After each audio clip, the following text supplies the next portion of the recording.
Hello, everyone. My name is Mark, and I'm the current president of SIAM Student Chapter Prague, who organizes this today's talk.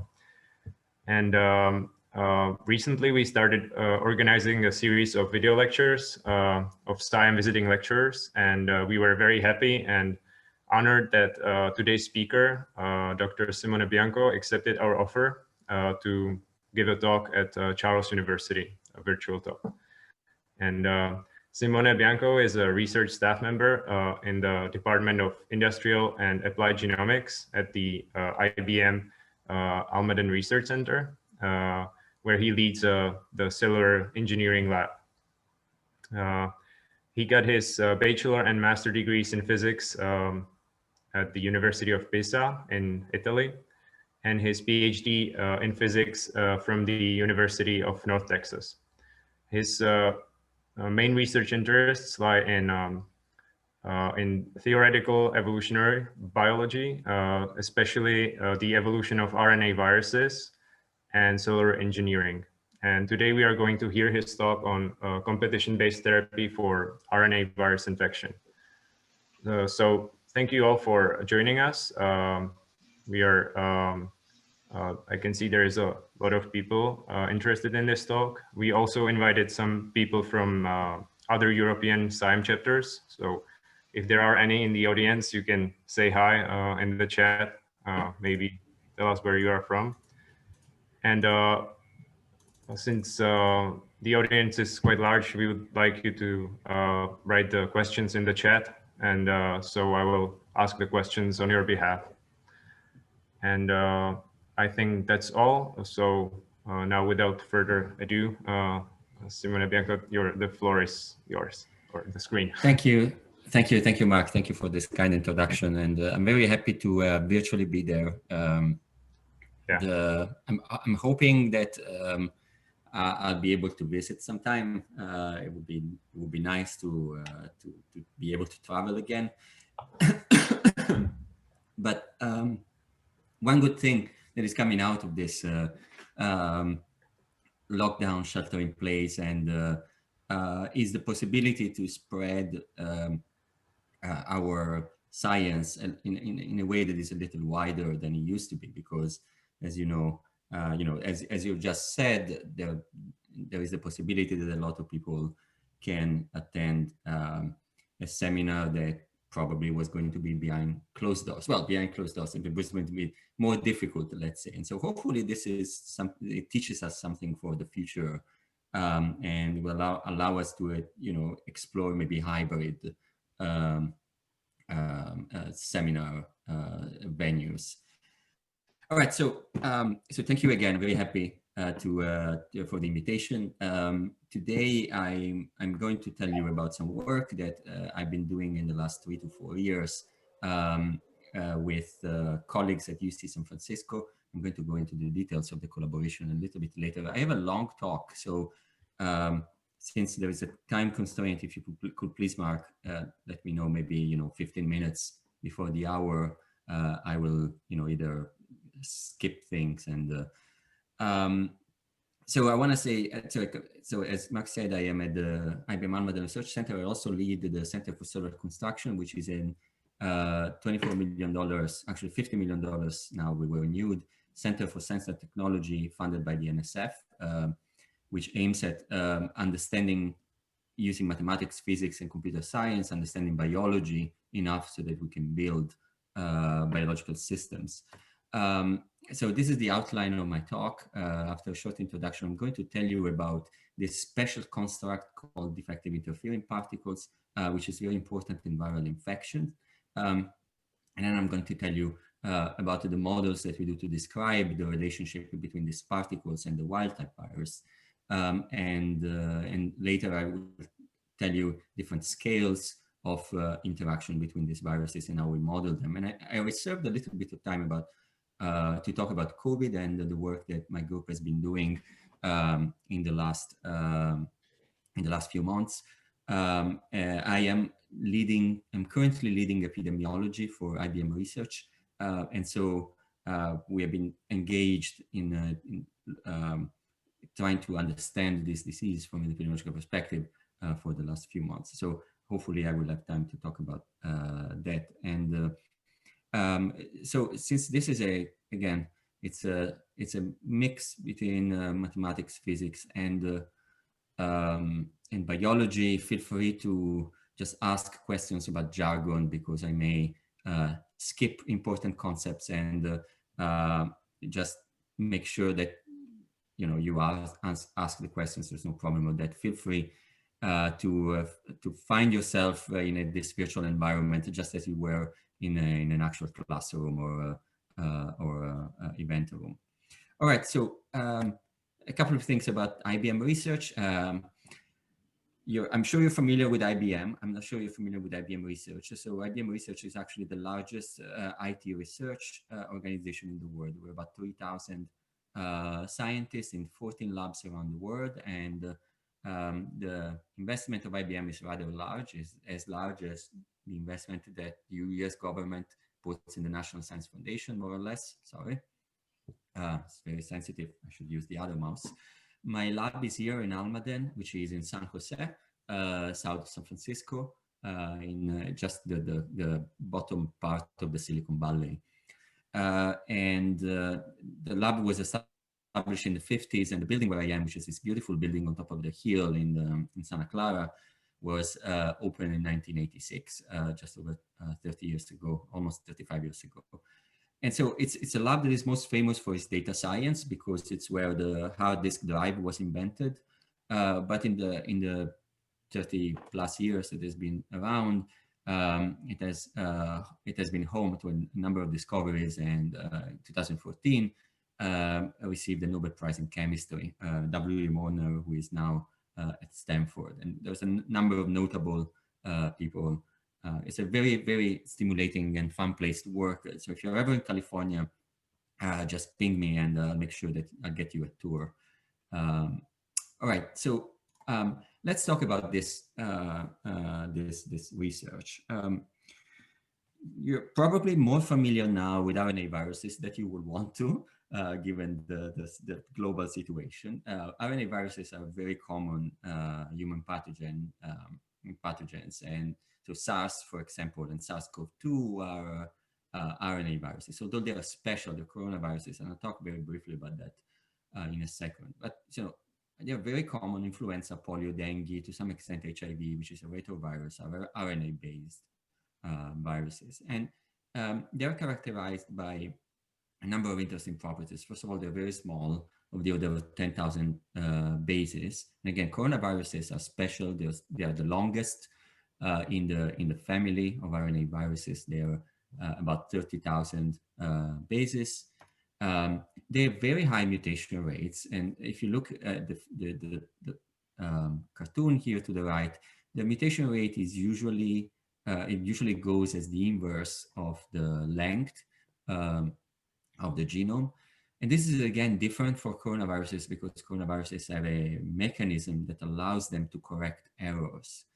But this high mutation rate is an evolutionary tuned mechanism that these viruses have, again, evolved to be very plastic. They're able to evolve around a lot of what we throw at them.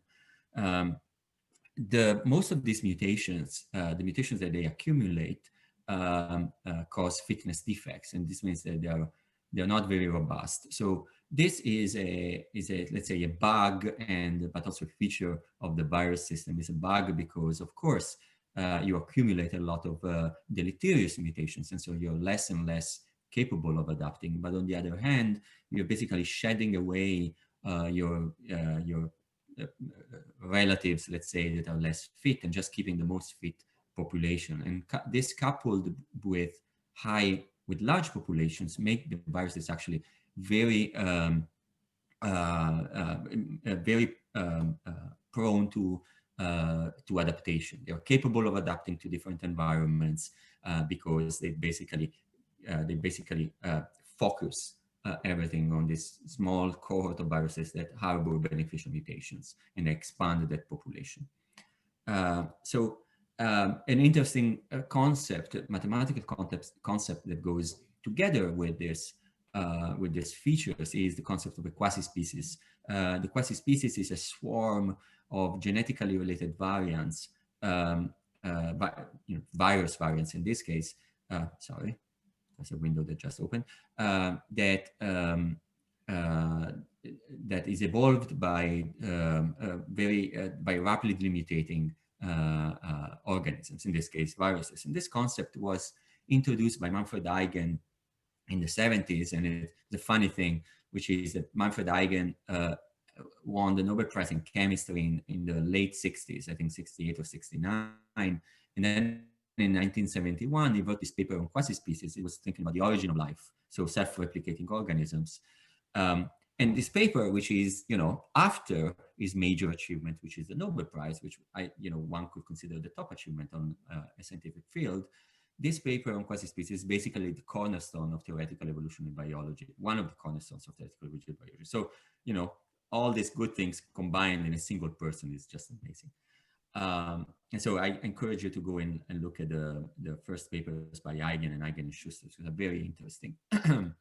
So all these things together make RNA viruses incredibly capable of escaping drugs and resist to drugs. And this is, if you think about it, this is one of the reasons why therapies for RNA viruses are not very common. And we focus on vaccines, for example, so the production of the protection to antibodies instead of using therapies, drug therapies, because viruses, this class of viruses is capable of escaping by mutating and selecting around anything we throw at them. So notable exceptions are HIV, for which there is a very effective drug treatment, lifelong as far as we know, and a few strains of hepatitis that do have very successful therapies. But in general, when we think about RNA viruses, we think about vaccines.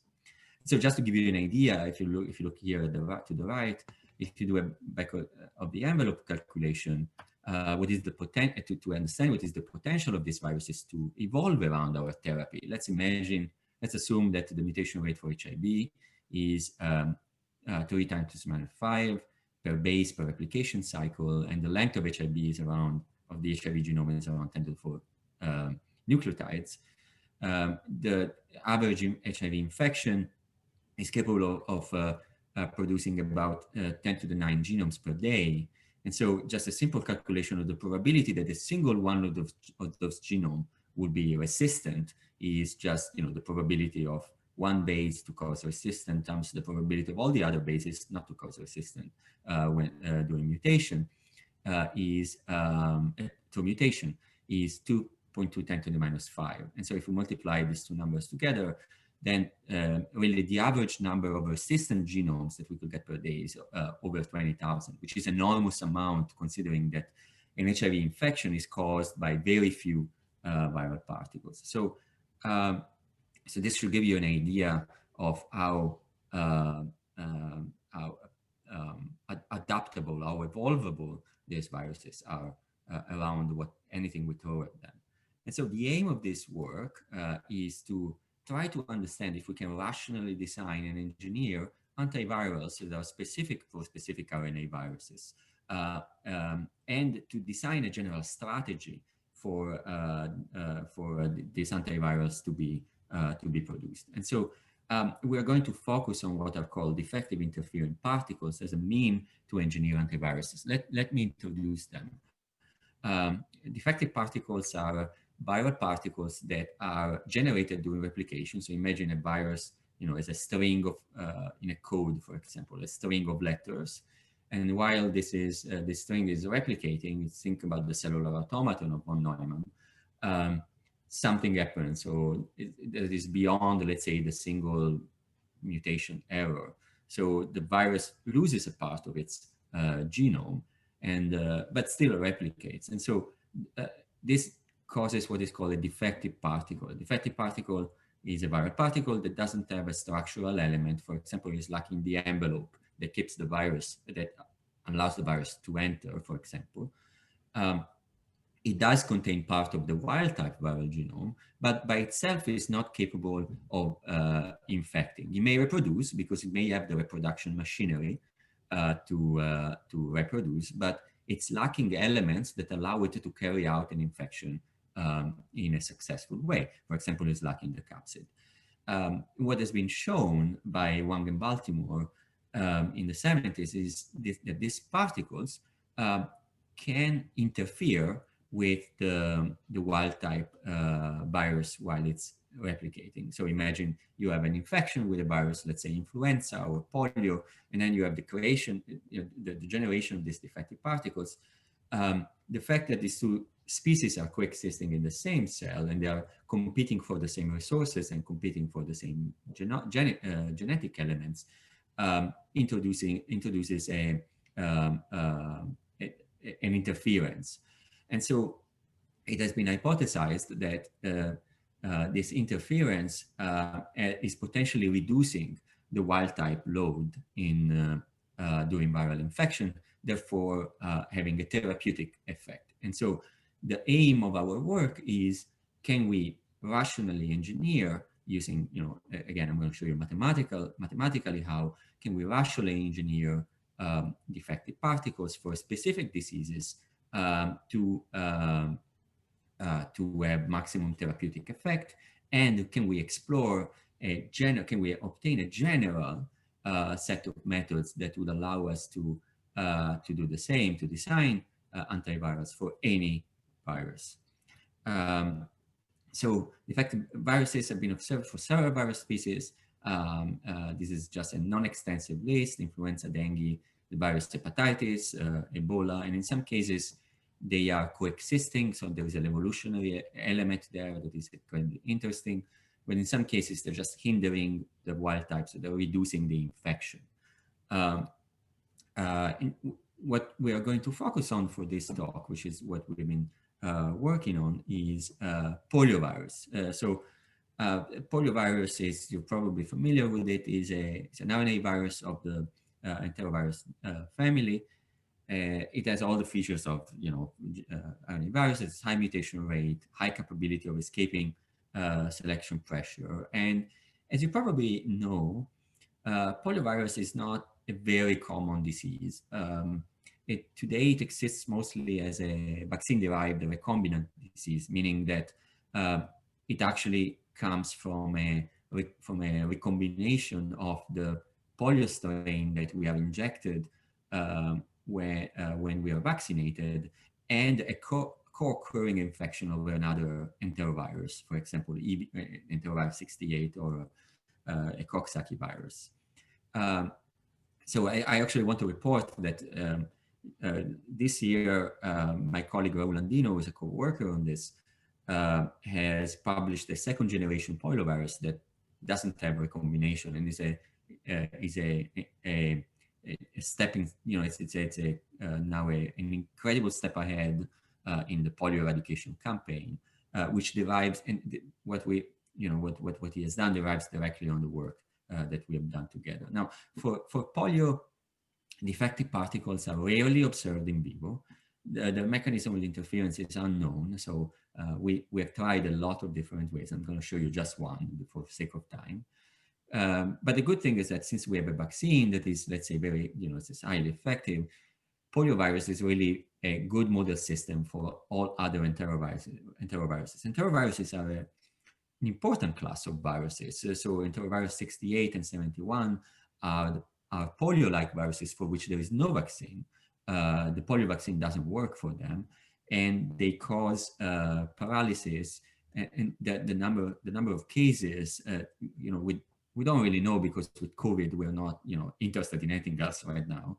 But the number of cases of enterovirus 68 and 71 is steadily increasing, which makes it a very strong public health concern. And so we hope that understanding enough about poliovirus will allow us to translate to other enteroviruses.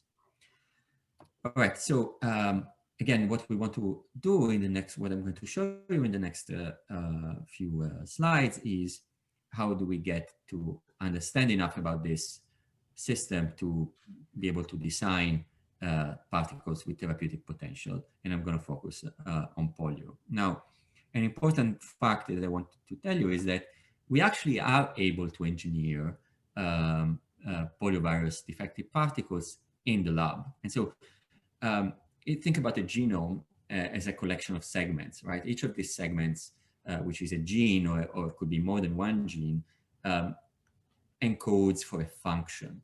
This function in a virus could be replication, it could be entering the membrane. There are a number of things that these genes or gene elements do. And so, but one way of doing this engineering is you can selectively remove, and you can do that very easily today with CRISPR. You can selectively remove parts of the genome and then do a co-infection experiment to understand if this is the defective particle that you want. And so when we went to the lab, we tried several of these constructs, and one that was very effective, we found, was this with a capsid deletion. Now, the capsid, as I was mentioning before, is the envelope. So it's basically, you can imagine it as a container where the viral genome resides. And so this container basically, when you're infecting, it attaches to the cell, it creates a wedge in the cell membrane, and it opens and releases the genome. The genome then goes inside, and sorry, I didn't know my hands were coming so close to the camera. So the genome goes inside, and then it starts the replication machinery. Now, I want to reiterate something important. Defective particles cannot complete a replication cycle. So in this case, what the defective particle will do would be to replicate the whole genome, but the capsid. And so you know the paradigm of genomics, which is you go from the gene to the protein, and then you get a template to obtain more genes. However, if you're lacking the gene, you're lacking the protein, right? What you can get is you can, if there are proteins available in the environment, you can steal a protein to complete your intermediate. However, the gene is still missing, and so you will not be able to replicate unless there is no capsid. And so if you think about this, it becomes some kind of predator-prey model, because you have a species that produces resources, which is this missing element here, the capsid. You have a species that is missing this element and it needs it to survive. So imagine that this species is releasing a lot of these elements in the environment to then reassemble in its part of the replication process. This other species is there to remove these resources from the environment. And so what happens is really a parasitic relationship between the wild type and this defective particle. Now, if the wild type is not capable of obtaining the capsid that it has produced, it will not replicate. And since the defective particle is missing the capsid gene, at the next time step, when it will need to replicate, it will still replicate without the capsid. And so this is a self-curbing therapy. The wild type produces capsid, the DIP steals the capsid, the defective particle steals the capsid. The wild type reduces in load because the DIP is stealing its resources. So the DIP increases, it will keep replicating. The wild type keeps replicating, but at a lower level until the wild type will disappear and the defective particles will be the only one available. But since the wild type disappears, the defective particle will not have the availability of this resource to survive, and it will die. So it's a self-curbing therapy, which is optimal for this kind of virus. And so if you look here to the right, in a mouse experiment, the white dots are an experiment with wild-type poliovirus, which causes paralysis and death within a week in 100% of the animals. But if we co-infect the wild type with the therapeutic particle that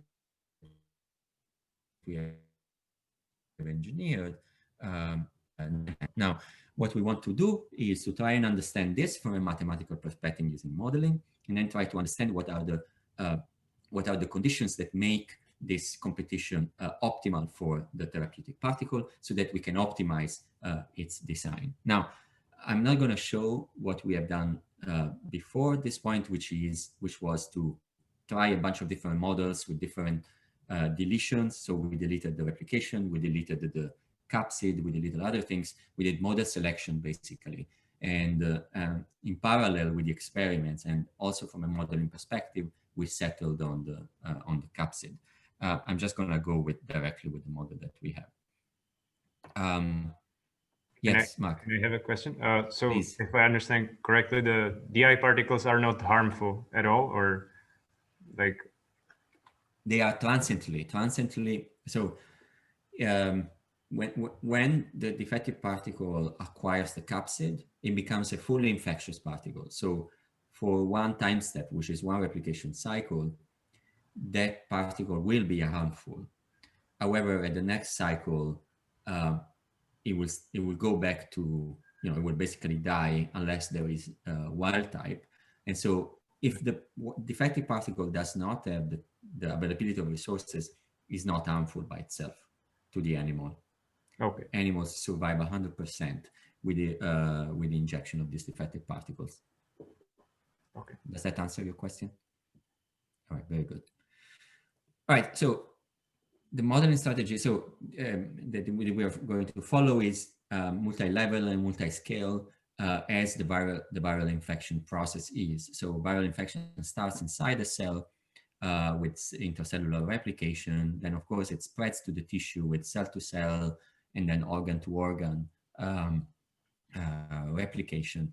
And then it goes to population level. So this is important because one way, which also has very strong ethical implication, is, excuse me, would you engineer a vaccine that is spreadable by itself? Since this is a viral particle, there is the potential that together, if you are infected with, let's say, influenza, and you have the DI particle in you, you may spread both the vaccine and the drug.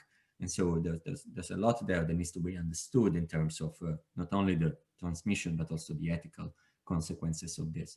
I'm not going to focus on this for time's sake. I'm going to just show you about these two levels. And this has been, this part here has been written in this paper, and then we have the other preprints that are available. All right, so let's look about inside the cell. How does this competition look like? This is just a schematic representation of what is happening. So imagine that this blue is a wild type particle, and this red is a defective particle. And imagine that through genetic engineering, we have built therapeutic particles that do have the missing element, but the protein, so they are enveloped, they have the capsid. However, they are missing the gene for the capsid. So we artificially put them into a container and then release them together with the virus. So, and this is needed because they need to enter the cell with the virus in order to be able to replicate and infect. Now, once the two species enter, there are two replication processes that happen. The replication process of the wild type, which is described here above, goes to replication of the genome. The replication of the genome uses cellular resources indicated by this compartment R. There is a capsid production, C, and the wild type genome takes capsid to produce a full infectious particles that after 9 hours is released. Now, the DI particle follows a very similar replication cycle. It replicates at a rate that is higher, and the reason why this is higher is because the defective particle is smaller, and so being smaller means that in the same amount of time it can reproduce more, given the same speed of replication. It will steal the capsid from the common pool of capsid that is in the environment, and then it will produce this fully infected particle that will be then released in the environment. What we have estimated is a 4:1 ratio of defective particle to wild type. So again, these particles will go to the next cycle. Now let's focus on inside a single cell right now. Again, so the important things to consider are this ratio of replication of defective particles called GDAP and genomes, and the non-defective genome called G wild type or G. And the other thing that need to be taken into account is this omega, which is the ratio of the capability of the wild type virus to encapsulate and so to take capsid, and the capability of the virus, the DI particle to take the capsid. And so this translates to a set of differential equations for this is a simple set of differential equation for the number of genomes, the number of capsid, the number of defective genomes, and the availability of resources. And so you can see here where the replication and the encapsulation terms are. So replication is basically a factor that distinguishes replication of wild-type genome from DI genome. And this is all mass action. So we're imagining mixed population. And the other factor is encapsulation. So if you see the capsid is reduced by a factor G plus omega times G. So this is a ratio of DI particles to wild type. And this can be, small. Both numbers can be smaller or larger than 1, depending on the way we construct these particles, but we imagine them to be larger than 1, so that we give an advantage to the defective particles. Now, how do we have to optimize these two factors is what we are interested in. So if we fit our model to the experiment, we obtain very good fits with good parameters. These are single infected cells, which are baseline, but I think what is important to see is the dual infected cells. And here you can see that at the end of the 9 hours, the crosses are the experiment and the lines are the fit. At the end of the 9 hours, the interference causes a higher number of genomes for the DI particle with respect to the wild type, that is of the order of 4 to 1. So this is important because once we have this, we can use this model. Once we have calibrated this model, we can use it for prediction. Does the model predict actual results? Now let's imagine that we are combining, we're changing initial conditions. Will this model hold? And so here, this is a cross-validation experiment where we have used the parameters from this set of cells where we had a 1-to-1 ratio of initial ratio of defective particles to wild-type particles. If we change the ratio and we run our model holds pretty well. There's some discrepancy here where the DI particles are twice as many as the wild type, but in general it holds pretty well. And so this gives us some confidence that our model is describing the basic biology of this competition inside a cell.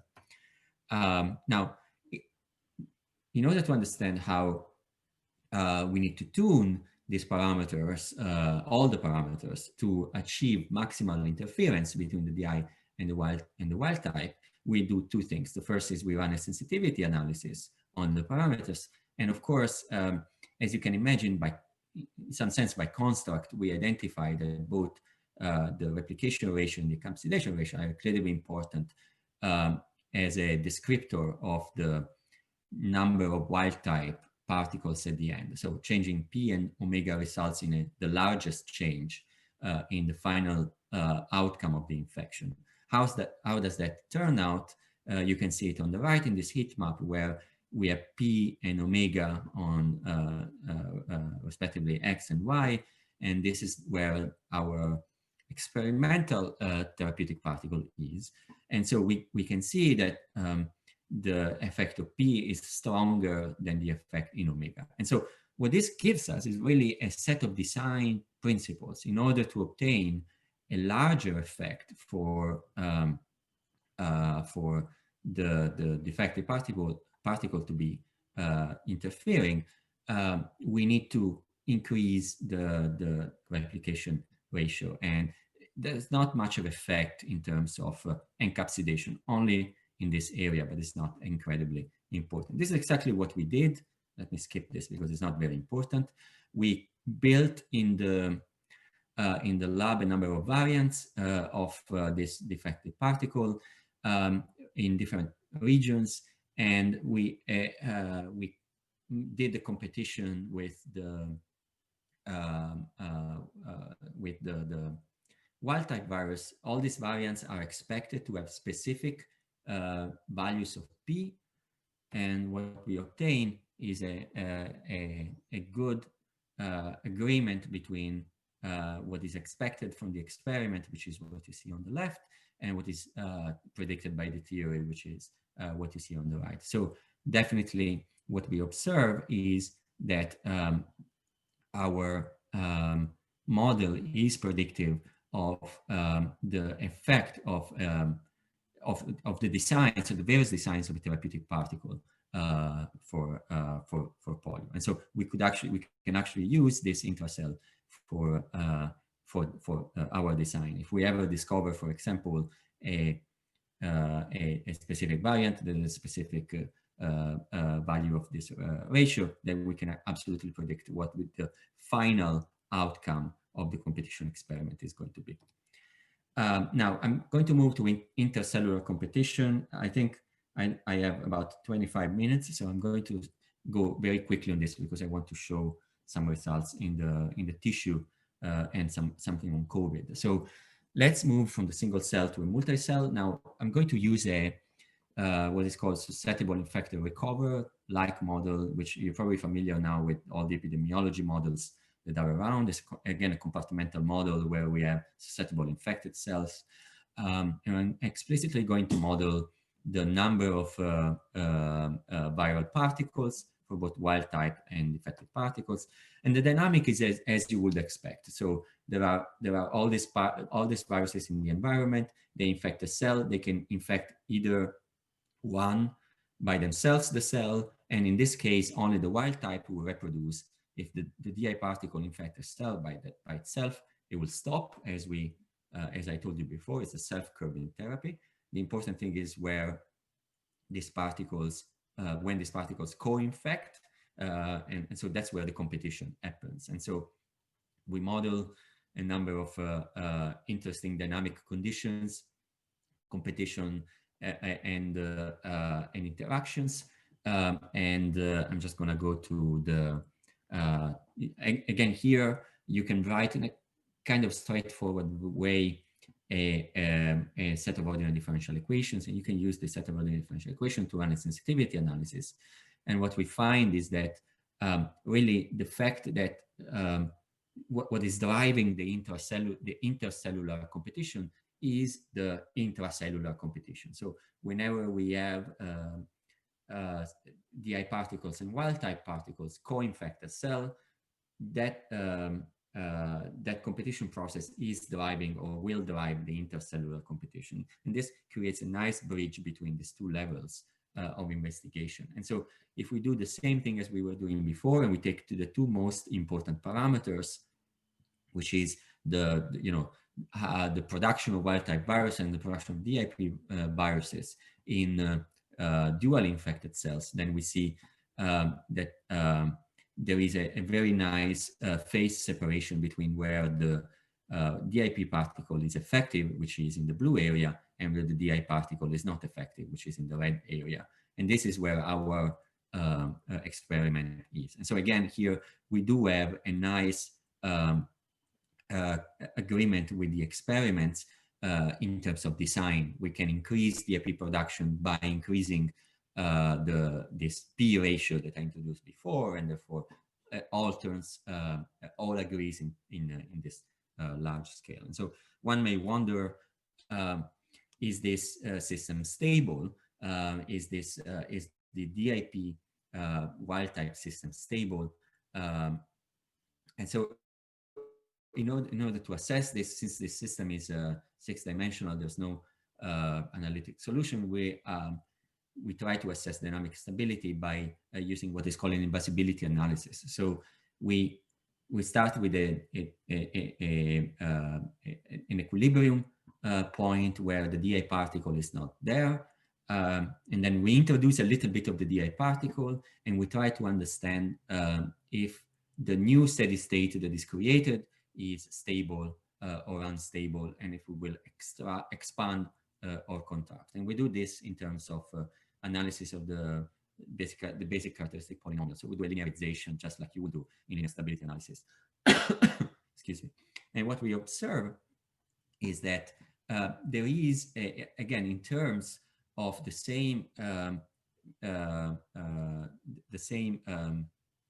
parameters that we showed before, which is the number of DI particles and wild-type particles that come out of a competition in a single cell, we do obtain different dynamical regions in the phase space with a nice separation between them.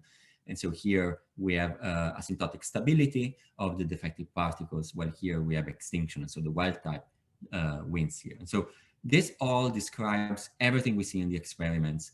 And so again, it gives a nice agreement between our modeling strategy and what we observe in the lab. But also, as I was saying, it allows us to explore all the design principles, which we are currently doing for polio, but also SARS coronavirus. It allows us to establish some design principles for this. Mark, was there a question? I saw you. No? No, okay, sorry. Okay, I'm gonna go ahead. All right, so the last part about this I'm going to talk about is the role of the immune system. So in everything I've shown you so far was cell-based. So this, we did animal experiments, but animals are very complicated. And so it's important to understand that animals have an immune system. And so in this experiment here that you see to the right, where this animal does not have interferon, which is innate immune response, at a low, if we do the competition with a small amount of defective particles, we're not capable of protecting the animal. If we use a very similar amount, this is 1 to 30, which is comparable, it's not 1 to 100, but we do it in an animal that has the immune system, then we see an effect of the defective particle, which means that there is some synergy between the immune system and this defective particle, and we are interested in understanding how this happens and modeling from a mathematical perspective. And now, what I'm going to introduce is a agent-based simulation. I'm assuming you're all familiar with what an agent-based modeling setup is. It basically is a stochastic system where each virus, in this case, is going to be a single agent with some rules, and is going to interact inside the cell and then in between cells in a spatial fashion. And so in this case, what we're trying to do is to establish a slightly more realistic setting where we release this hypothesis of homogeneous mixing. And at the same time, we try to introduce this immune system to understand its role. So the simulation setup is with about 1,000 by 1,000 lattice. We have a low number of initial particles. This is called multiplicity of infection. We simulate for 15 days with a time step of 1 hour. You need a supercomputer to do this. It's not something that is actually possible to do in a regular laptop most times. The cells die after 9 hours and regenerate after 24 hours. We assume radial diffusion for immune system. So a cell is infected, it will trigger a radial signal that will allow cells around it in a random fashion to increase its protection so that they are now shielded from the virus. The virus is not capable to infect them anymore. And so what we are looking at is what is the effect of different tissues and the interferon and what the effect of our design is. And so I want to show you just some sample simulation. Hopefully this will work. And of course it does. Oh, it does work. All right. So this is when the interferon response is not very strong. So the red particles are the defective particles, and the blue you cannot really see because I don't know if you can see it well, but the blue particles are the wild type. So each square is a cell. We model the competition inside the cell and the competition between the cells. And so you see that after an initial phase of increase of defective particles because they reproduce more quickly, the wild type virus is capable of spreading. And this is, we're assuming that the DI particles spread faster than the wild type again. So I'm going to show you different dynamical conditions, but this is just a sample simulation. You can see this nice self-similar patterns that occur. Now, let's go to the next one, which is when the interferon is strong. So interferon again is protecting cells. So cells will not be available to the virus and the DI particles to infect. And so you see how different this is. You form these small clusters, again, initially of defective particles. This will quickly turn into wild type in a second, because again, so this competition process, as it turns out, favors wild type in the long run stochastically because of the self-curving nature. And so we're interested in understanding this effect, and we're interested in finding conditions for which the defective particle is able to survive. So, all right, so these are just sample simulations. This is 100 simulations, stochastic simulation in the case. This is a baseline, the black curve, and this is going to be the same in all the plots that I'm going to show you. The black curve is the wild type infection, no immune system, no interferon. The purple curve has interferon. And so in the absence of defective particles, what we can see is that the wild type viral load reaches about 3×10⁵ in the absence of interferon, and is reduced dramatically when the immune system is present. And this is compatible with what we observe in a real system. If we add the defective particle, what we can see is not a reduction on average on the final load, the viral load, but is a delay in the onset of infection. And this is very important because in this 75 to 100 hours, the adaptive immune system can kick in, and we could observe, and this is probably what happens in the animal, we can observe a reduction later. Now we're not assuming any adaptive immune system. And so if we parameterize this to, let's say, a normalized number of wild type particles, where we basically divide this over this, so this black here over this black here, and this purple here over this purple here, what we see is compatible with what I've shown you before, is the fact that in the first 100 hours, the DI particle is basically capable of reducing the wild type virus almost to zero, but then the wild type virus kicks in, and the effect of the interferon is really in reducing the overall number, but it doesn't really reduce the ratio. So the effect is similar. However, as I was saying, the immune system can kick in later. Now, I'm going to show you different dynamical conditions. So we want to understand, and so what we are doing is changing this p-value that I've shown you before from left to right. We are we fixed the p-value for, so we fixed the replication basically for the wild type. Now we are sweeping the replication for the DI particles. I want you to focus on this part here. So this is where the replication of the wild type and the replication rate of the wild type and replication rate of the DI particle is the same. So you see this effect. The black curve, sorry, I didn't say this. The black curve is the wild type viral load, and the blue curve is the DI particle viral load, and this is in the absence of interferon. So what you can see in almost all cases is the fact that as it comes from, again, from this plot, at the beginning, the wild type is effective in curbing the DI particle is effective in curbing the wild type infection, but then the wild type is capable of overwhelming the DI particle in all cases but this one. And of course, you can see the stochastic effects due to the different parameters, but in some sense, the average is more or less the same. And this is conserved when interferon kicks in. The numbers are different, but you more or less see that the wild type almost always win, but in this case. So we want to understand a bit of what is going on there. So if we look at a different way of looking at these plots is to try to find this intersection point. Hold on, let me see. This intersection point, if you look here in this plot to the far right, where the wild type becomes lower than the DI particle, I'm going to plot the time at which that happens. And so, as you can see, the time increases as we move closer to the replication rate of the wild type equal to the replication rate of the DI particle.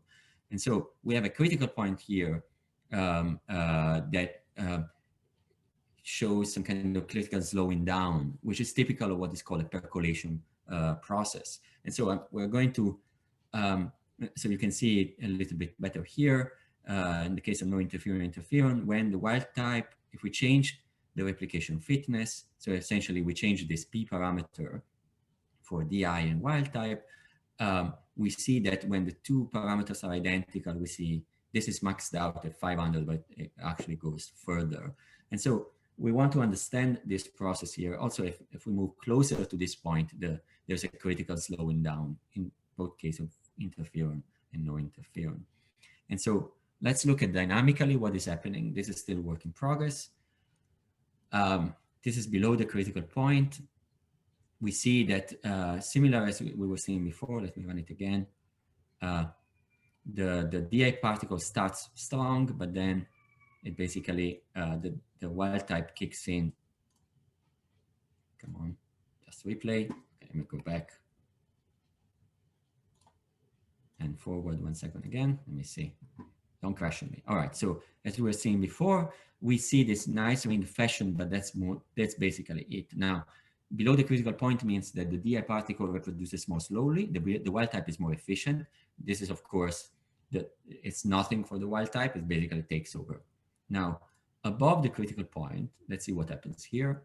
Now, the DI particle reproduces more quickly. So we see a little bit more patterns here. But what is happening is that the DI particle reproduces, in this case, so quickly that since this is it needs the wild type to reproduce, and since it is a spatially extended simulation, the probability of the two of them getting in the same cell is actually very small.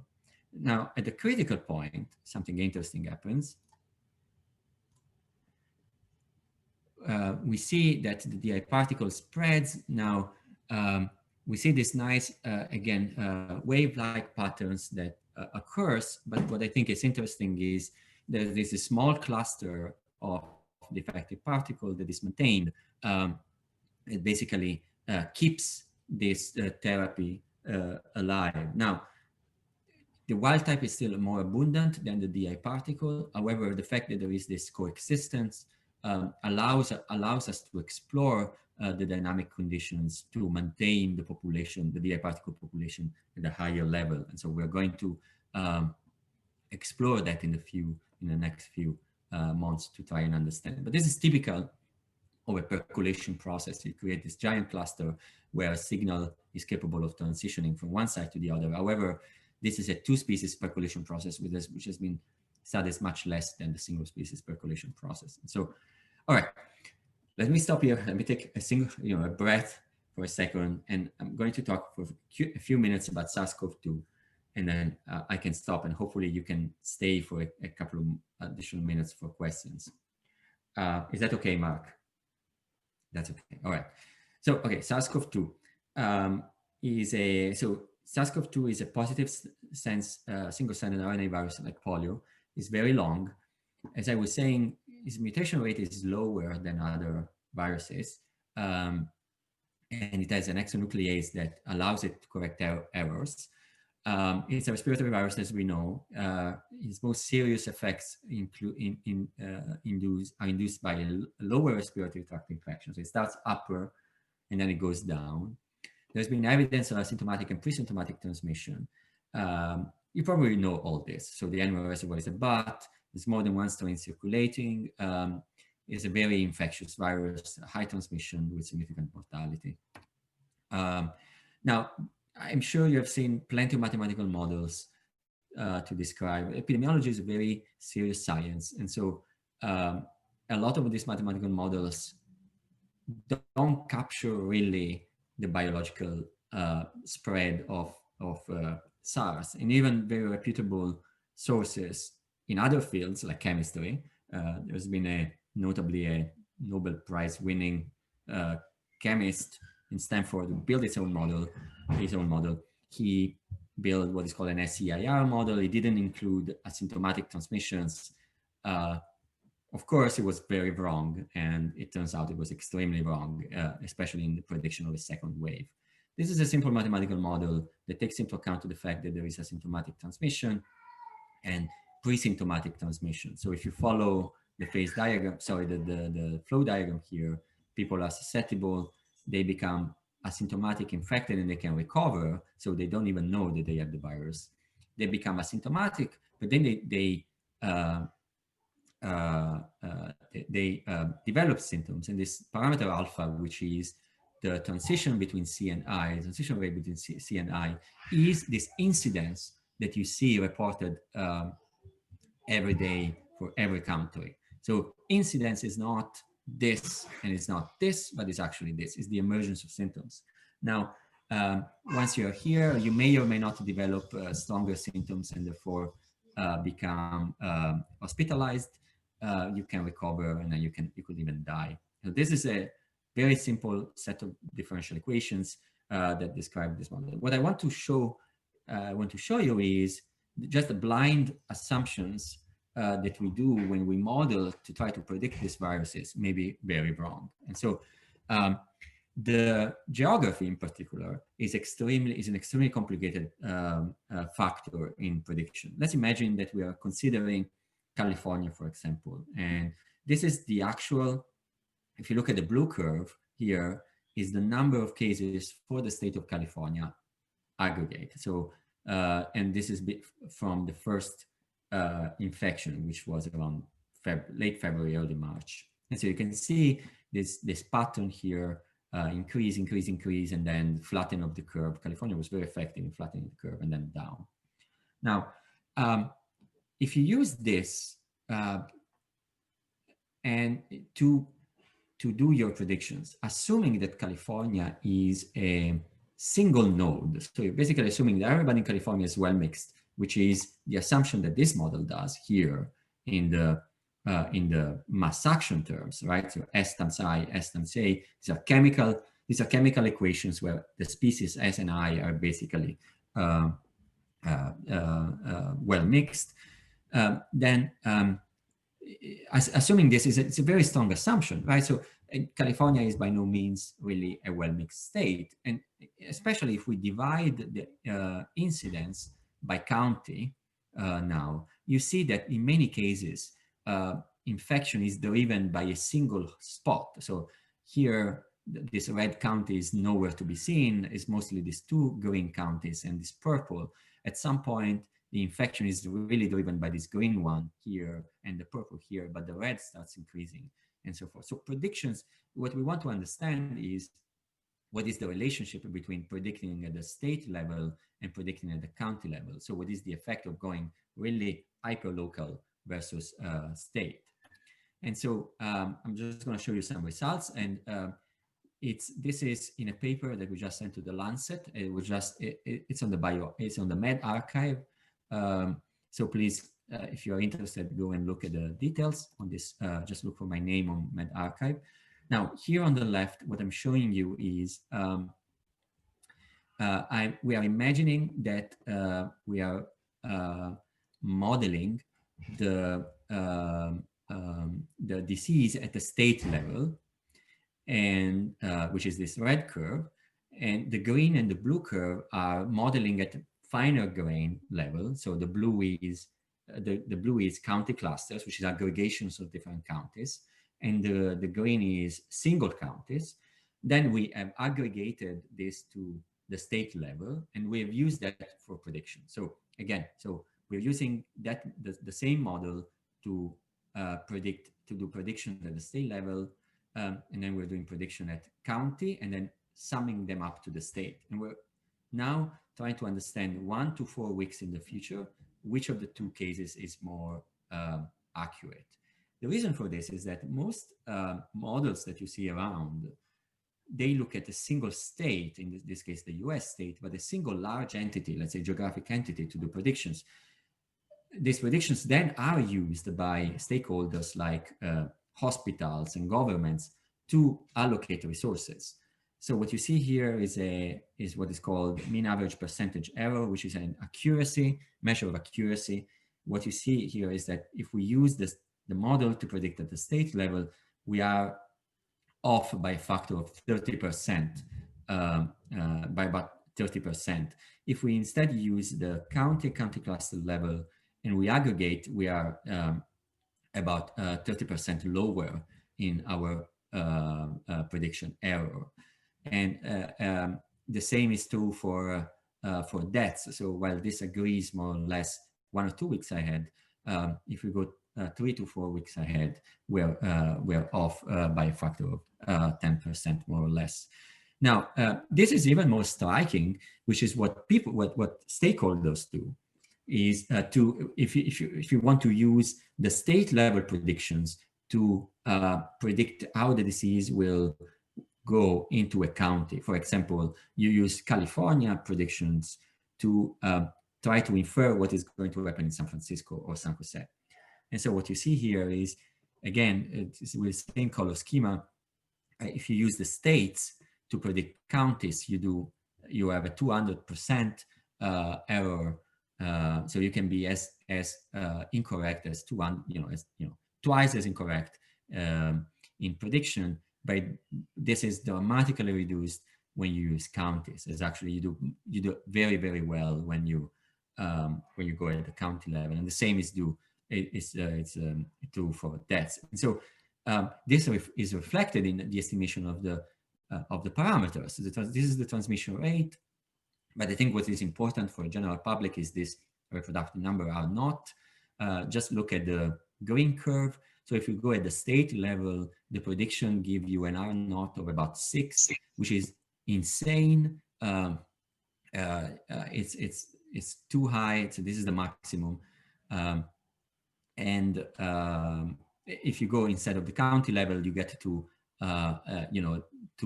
between 2 and 2.5, which is more in sync with what we know about the disease. And so I'm going to stop here because this was a lot of material, and I thank you for your attention. Sorry I went over.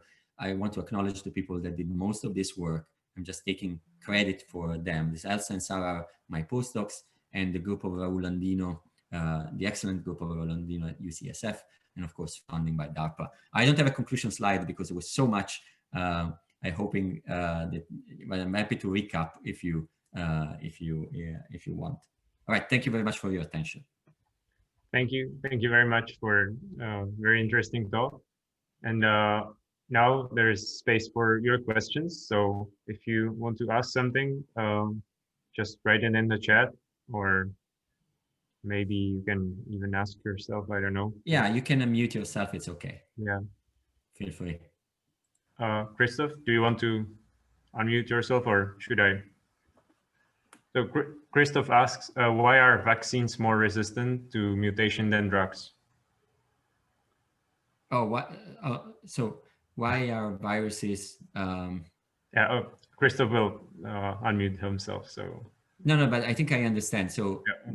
Why is a virus capable of escaping a drug and not capable of escaping a vaccine? Is that the question? Yes, that's the question. Right. So yeah. So well, that's it's a very good question. So it goes to there are two things. So the first thing is the way our adaptive immune system works, which is by recognizing the surface of the virus. So imagine a lock and key, right? So the virus and if the virus is the lock and the antibodies are the key, the antivirus will lock and will open, let's say, this lock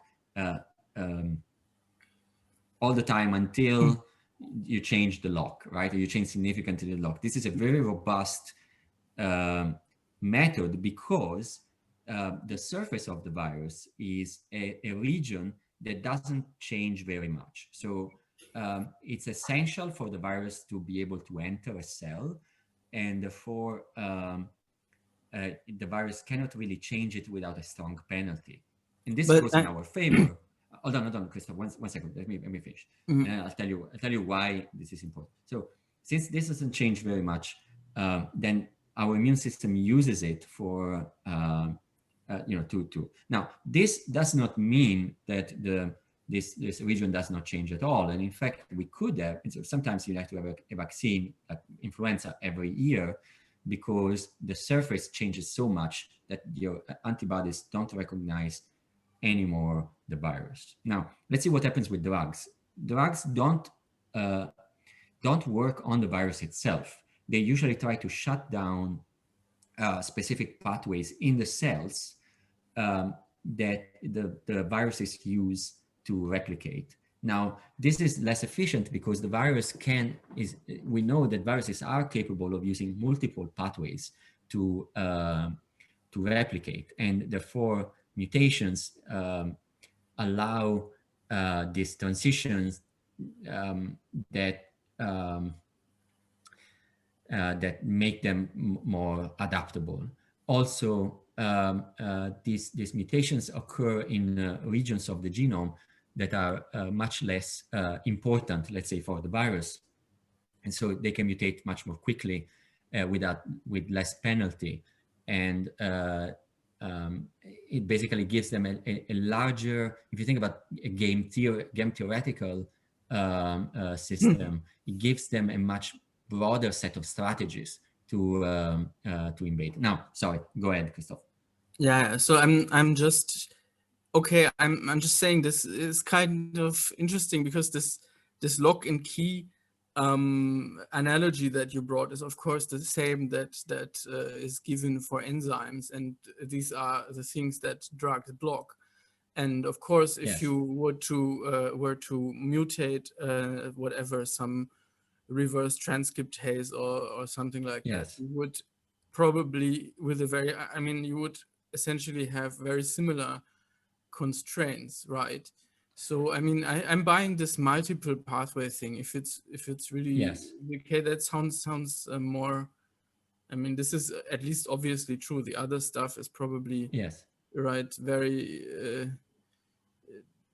non-obvious in a sense, right? I mean, that's right. Yes. So that's absolutely what happens, right? So the virus has multiple strategies for replication, but it doesn't have many strategies for entering, and so that's why changes in the epitopes are slower relative to, and so think about SARS-CoV-2, right?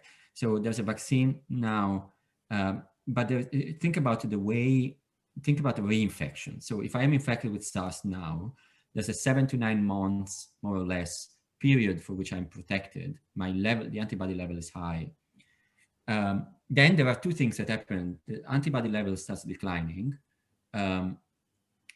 because antibodies are generated by a continuous stimulus from the virus. But the second thing that happens is that the virus also, since it circulates on the population, slightly changes. And so this loss of immunity is a combination of these two things. However, for some diseases, this is extremely slow.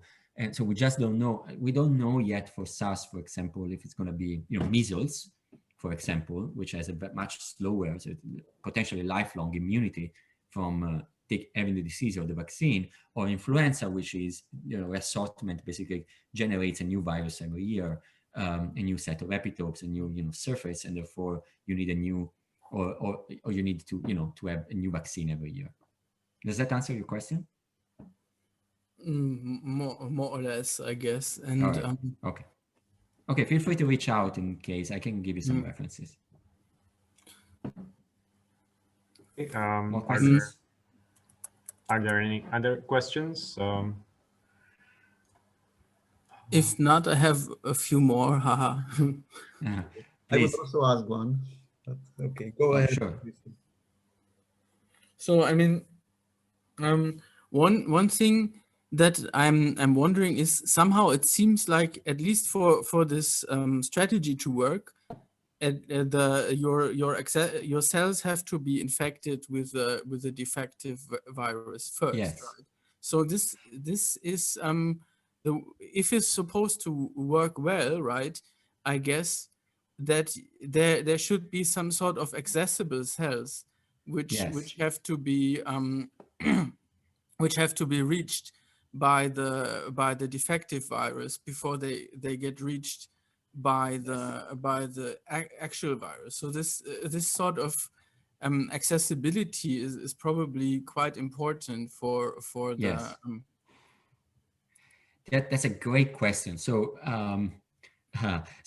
okay. So there are two things that you point out that are very important. First, if you want to use this as a preventative, then you need to have it in the system beforehand. If you want to use it as a drug, then you want to understand what are the conditions that make it effective. And so in the first case, accessibility to cells is important. I think the most important thing, though, is stability of these particles. So since these particles tend to replicate, with or without the wild type virus, they replicate anyway because they have the replication machinery.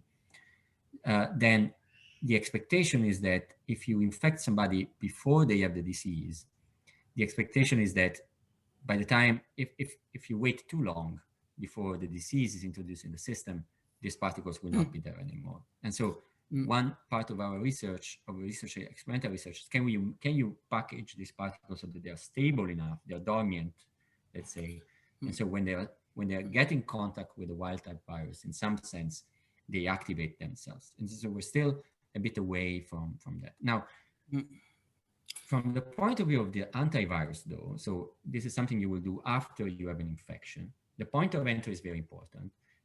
So you need to deliver these particles where the infection is. And so something that maybe not many people know is for poliovirus, most enteroviruses actually, they are called enteroviruses because they mostly infect in the gut, right? And most of them as a main mode of infection, or the oral fecal route. So, basically to shedding it to feces or to droplets. However, this is true only in developing countries. In developed countries, the main point of entry of enterovirus is to the nose. It's because we have access, because developed countries have access to sanitation systems that is capable of removing, for example, feces and anything that is contaminated from the drinking water. And so the oral fecal route in developing countries is basically non-existent, and enteroviruses transmit to droplets. So if that's the case, then this is the main point of entry, the nose. And in fact, the way we administer these particles in our trials is through the nose. In fact, we infect the animal in the nose to the nose with the virus, and then we deliver at different time steps the drug to the nose, and then we try to understand what happens. So in that case, again, so the two things are different, but in that case, what needs to be done is to establish a dose that is enough for the DI particle to cover the surface where the virus is, but is not as high as it would lead to toxicity. So a too high dose, of course, of any drug will lead to toxicity. Aspirin, ibuprofen, whatever, right? Any drug in too high dose is toxic, and the same is true for these drugs. So yes, so you need to have enough of them so that you can guarantee co-infection, but not too many. And so there's a balance there that needs to be achieved.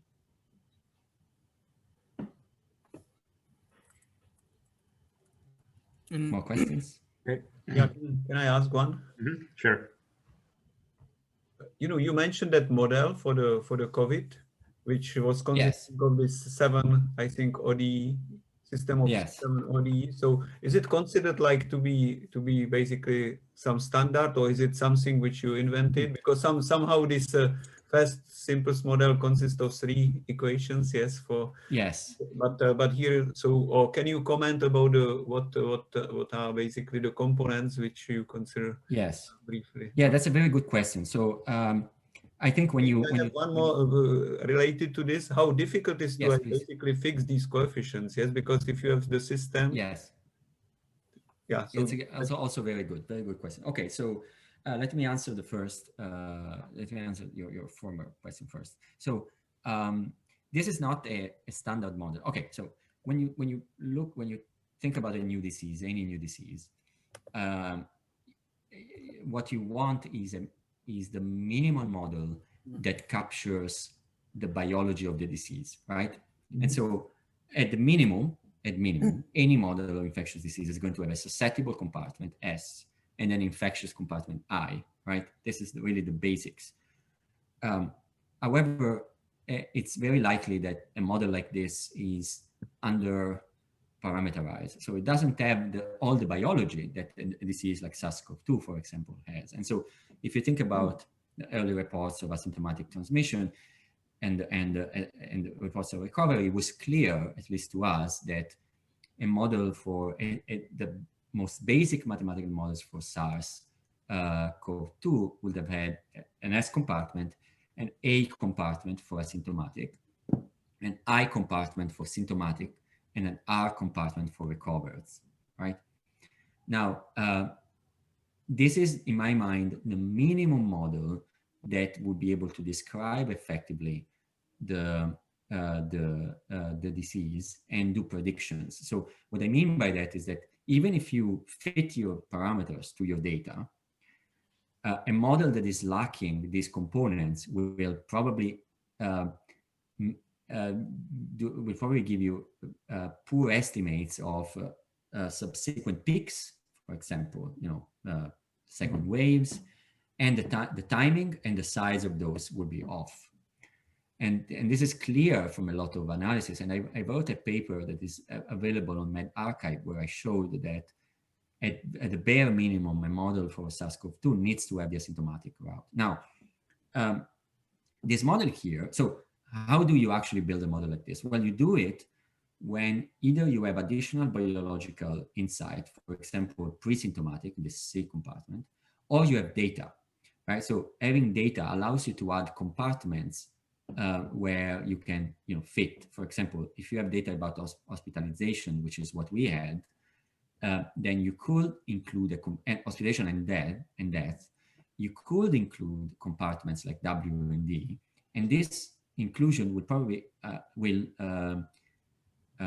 make the parameter fit better, having additional data. So the basic data that usually you get from public sources are incidence, I, so this alpha, basically C alpha, and death, D. In some cases, you can get hospitalization, W. So with these three data sources are enough to get good fits for all the other parameters. Now, this leads me to the second thing. When you do parameter estimation, what you do is some kind of descent method, like steepest descent or an elder mid, right? What basically the system does is imagine a multidimensional space with a number of minima, right? There's only one global minimum, which is the tau minimum, right? So it's the tau, but there are a number of local minima. And so the more dimensions you have, the more dimensions this space has, the more local minima you're bound to find. And all these methods which work on descent will, if they encounter a local minimum, will stop there. And so they will give you a solution. So you will see if you run your model, the model will fit your data. However, the parameters are going to be off. If the parameters are off, then the epidemiology of this is off. And so the way you estimate these things is a combination of public sources. So, for example, you start getting information about how long people are infected, which is the recovery rate, right? Which is this gamma here. Or if you have the availability of data like W, you have recovery rates for those. So you know how many people go from W to R, and you know how many people die, right? So you have these rates. And so you reduce the number of free parameters. Then some other parameters may be bound. For example, this incubation rate or this pre-symptomatic phase, we know it's something about, it's about 5 to 7 days. And so you put a bound. You don't say it's 7 days or 6 days. You say this parameter is going to be, between 0.2 and 0.1, for example, right? And so you let it run. And so you basically reduce the uncertainty. You reduce the number of local minima that are available until the system converges to something that is realistic. And so in my mind, the most important parameter is this beta, the transmission rate. The reason for that is that beta is, so think about R0, this reproduction number of infection. Roughly, you can use it, you can view it as the average number of new infections over the average number of recovery. So if the number of infections goes up faster than the number of recovery, R0 is larger than 1 and the epidemic spreads. If the number of recovery is faster than the number of infections, then the disease goes down, dies out, R0 is smaller than 1, right? So, however, if you parameterize R0 in terms of these two things, on the numerator you have beta, and on the denominator you have recovery, which is gamma plus gamma I plus gamma omega. Gamma I plus gamma omega, more or less estimated from the data. Beta is never estimated from this. It's very hard. And so the most important parameters to leave free is beta. The other parameters may be maybe constrained by the biology, but beta is what you want to leave free. Once you have beta, you have R0, and you can do the estimations. This is why here I reported beta and R0, because there's a very strong correlation, as you can see, between the two things. Does that answer your question? Yeah, thank you. Thank you very much. Yeah, very well. It's a great question. Okay, more questions? Maybe still the system is pretty high dimensional. Are there any model reductions that people use in practice, like sensible ones or? Yes. So let me think. So in the case of epidemiological models, it's not really model reduction. You build on. Okay. So let me let me qualify that. If the biology is unknown, then my approach is usually to start with the minimal model, SIR, if you have an exposed compartment, right? If you have incubation. And then build on top of that, depending on what data I have or what is available, what information is available. However, other strategies. So this, in my mind, what this ensures is a combination, is a balance between the number of parameters you have to estimate, which you want to keep to a minimum, and the complexity of the disease, which may explode when you go into the details. For example, nobody ever considers the fact that people transition from a mild phase to a serious phase to a cytokine storm. There should be another compartment there. But if you don't have the data, then you don't really capture that. So for model reduction instead, what people will do would be to consider, and this is done sometimes when the biology of the disease is going to be hidden, and it's especially true for bacterial diseases many times. You start with the most general model you can get. You put everything there. You put, again, asymptomatic transmission, non-symptomatic, you put exposed, you put several degrees of infection, and then you try to remove compartments based on either information theoretical measurements or just by trying to understand if some parameters are indeterminate or underdetermined. And this is most always the case. I mean, most likely the case. Actually, I can make a direct example. In our DIP model, some parameters are free, and so they are underdetermined because the product is going to be dependent on two free parameters. So the product of a parameter that you want to estimate, a parameter that you want to estimate is the product of two parameters you want to estimate, and therefore it's underdetermined. And so what you do is to try to understand if there is another dynamical conditions that may describe the same thing. For example, a logistic regression, right? You try to reduce the number of parameters by substituting the dynamic with another equivalent dynamic condition that has a fewer parameters. And then once you estimate some of these parameters, you can go back to the original model. So for example, imagine that you have a 6-dimensional system, some parameters are underdetermined.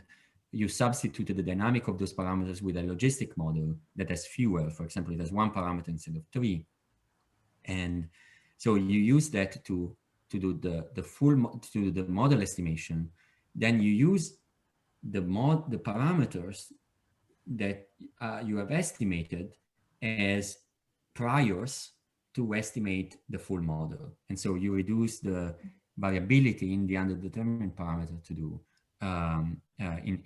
with this kind of strategy. And this works in a lot of cases. For epidemics is a little bit less of a problem, again, because most people take the strategy that I take, which is to build on top of simpler models. Okay, thank you. Sure. I think we should stop because it was it's time to stop. It was very interesting and enlightening talk. I think that most of us enjoyed it very much, and I would and hopefully the ones that didn't enjoy will reach out to tell me why they didn't enjoy the talk. No, really, it was a wonderful talk. I really I was kidding. Grateful that you accepted our invitation, and thank you all for joining us, and hopefully see you some other time, maybe in person in Prague. Yes. Maybe it will work out someday. Yes, I hope so. Thank you, Mark, and thank you all for attending. And again, thank you. I want to thank SIAM as well for this great program. Yes. Okay. Bye, everybody.